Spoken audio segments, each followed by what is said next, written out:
둔화되는 모습이었어요. 이에 따라 좀 소외감을 느끼는 투자자분들도 계실 것 같은데 이 천수닥 시대를 열기 위한 이 촉매로는 뭐가 있을까요? 예, 이 부분 우리 시청자 여러분들 이제 상당히 관심 부분이 아닐까라는 생각이 듭니다. 이미 코스피는 3,000포인트를 넘어서 3,100포인트는 넘어섰죠. 3,150도 넘어서 있는 그런 상황. 근데 코스닥은 아직 1,000 못 넘고 있는 그런 상황이죠. 987포인트에 있는 그런 상황. 하지만 이제 한 1% 내외 정도만 추가 상승을 하게 된다면 1,000포인트 달성을 합니다. 근데 그를 넘기 위한 모멘텀 과연 무엇이 있을까? 저는 이번 주가 상당히 중요한 코스닥에 대한 고비가 아닐까라는 그런 생각을 가져보게 됩니다. 어떤 변곡점을 만들 수 있는 그런 상황.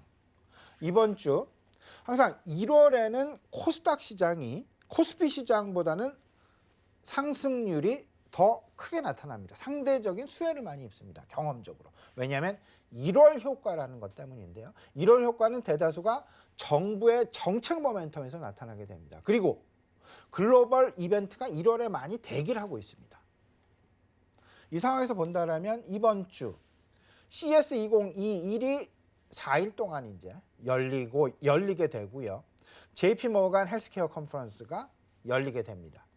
이 두 가지가 결국은 이번 주 시장, 코스닥 시장을 뜨겁게 달굴 수 있는 그런 이슈가 되지 않을까라는 생각이 들고요. 지난주 삼성전자와 현대차의 어떤 그 급등 양상이 추가적인 삼성전자와 현대차의 급등을 만들어내기보다는 이에서 파생된 종목군들에 대한 어떤 그 파생, 영향 가능성, 긍정적인 영향 가능성이 더 높지 않을까. 일례를 든다라면 뭐 IT의 부품이랄지, IT의 장비랄지, 자동차 부품주, 아니면 5G 통신이랄지 이런 부분으로의 파생 가능성을 우리가 지금 긍정적으로 생각을 해볼 필요가 있지 않겠느냐. 결국은 삼성전자와 현대차에 대한 후광 효과를 이번 주 우리가 충분히 기대해 볼 만하지 않겠느냐. 삼성전자로 치면 반도체에 대한 장비 부품, 휴대폰에 대한 장비, 5G에 대한 장비 부품.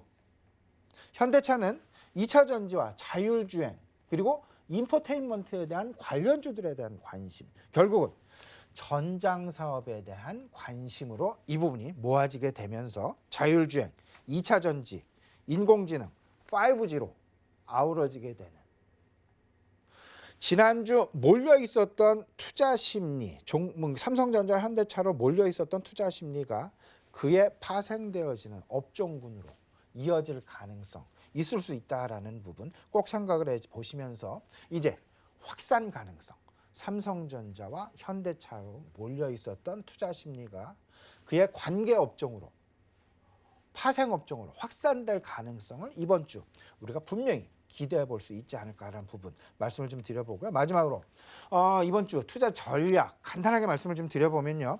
긍정적인 투자 심리는 계속 지속될 것이다. IT와 자동차 업종